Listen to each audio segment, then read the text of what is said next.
Hello ladies and gents, welcome back. My name's Simon. Welcome to another review of a watch. Today we're looking at a Rado or Rado, however you pronounce it, Centrix ceramic chronograph.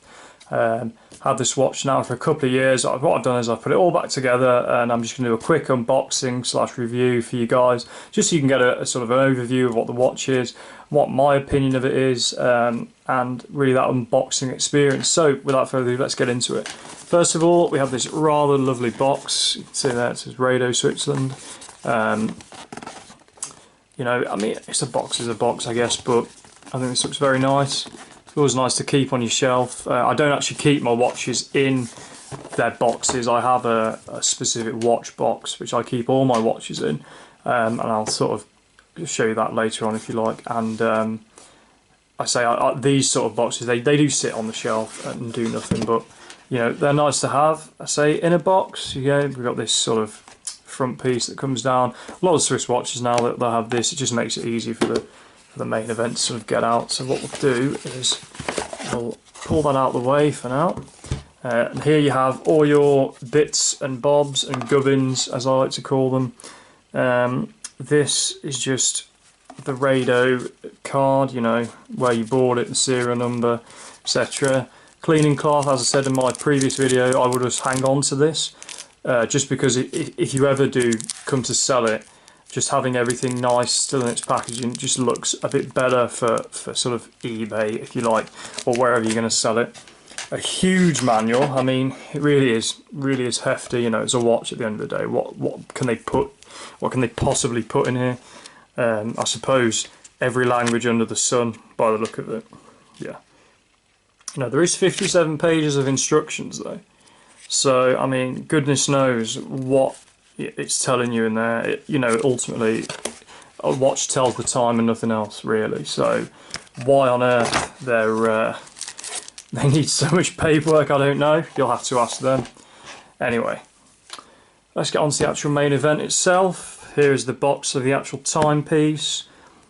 So very nice box, very sort of, I like Rado watches, they're very sort of modern and slick, and you know, they use this ceramic bracelet, which, well, we'll have a look.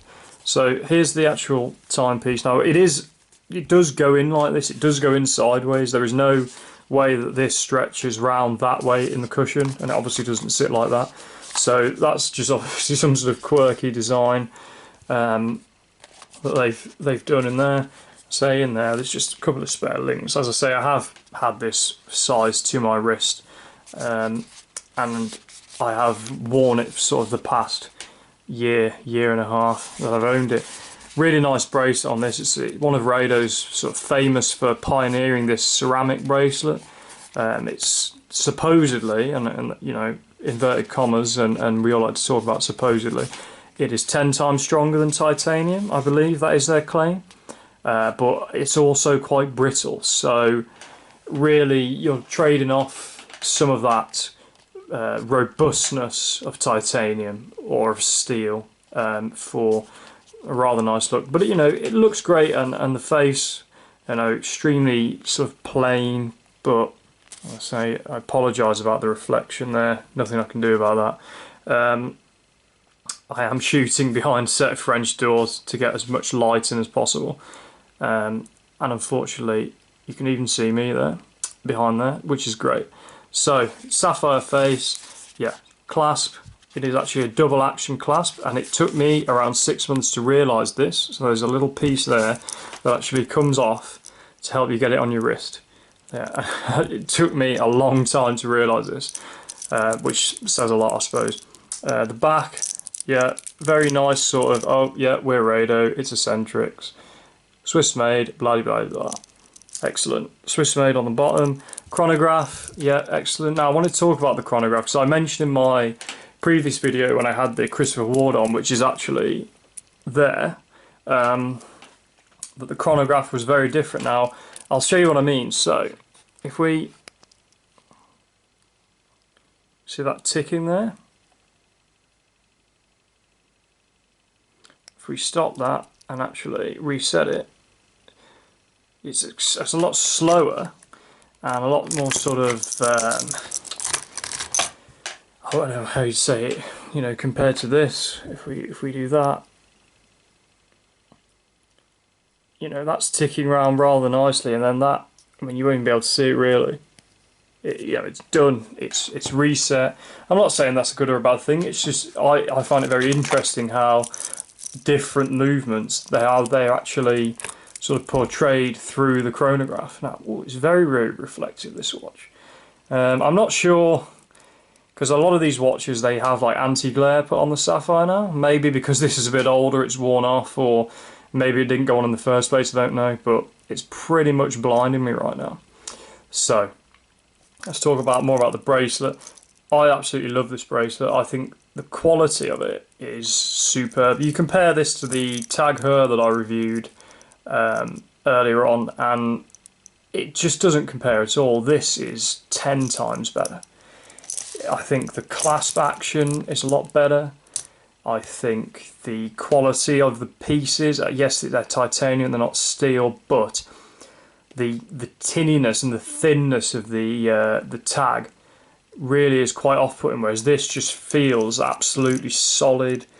It's a great action on the clasp. You know, you can even just sort of do it one-handed really. There's no sort of messing around here. And there you're on. Really nice watch. I say pretty. You can wear this in pretty much any situation. You know, you can wear it out for dress. You can wear it just out with your mates. You can wear it to the store, or you know, just as a daily wearer. I mean, it's going to be fine, and really, it's going to look great with anything because black goes with everything. As you know, you can say that it's not a bright watch. It's not like a stupid fashion bright orange thing that some of these people are wearing nowadays. I appreciate, you know, you can wear them if you like. I personally don't like them.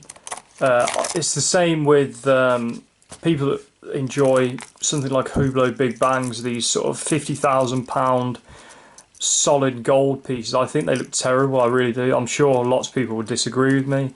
I'm sure lots of people have their own opinions on that, but I think if you've got that sort of money to spend on a timepiece, why you wouldn't want something that's classy and understated, why you would want to scream, you know, look at my gigantic 55mm solid gold watch. I just don't get it personally. However, I'm sure you guys will have comments about that in the section below, so feel free to let rip if you like, and give me your opinion on that. So that's it, ladies and gents. Hope you've enjoyed this video. We've got more watch reviews coming up, more film reviews, TV reviews. I say this at the end of every video. Whether or not I'm actually going to get round to reviewing other things, I don't know. It all depends if I have time or not. So feel free to like and comment about this. If you've got any recommendations about watches, or you would like to see certain brands discussed or certain things like that, please let me know in the comments below, and we'll try to accommodate you. And all I've got to say is thank you for watching, ladies and gents, and goodbye.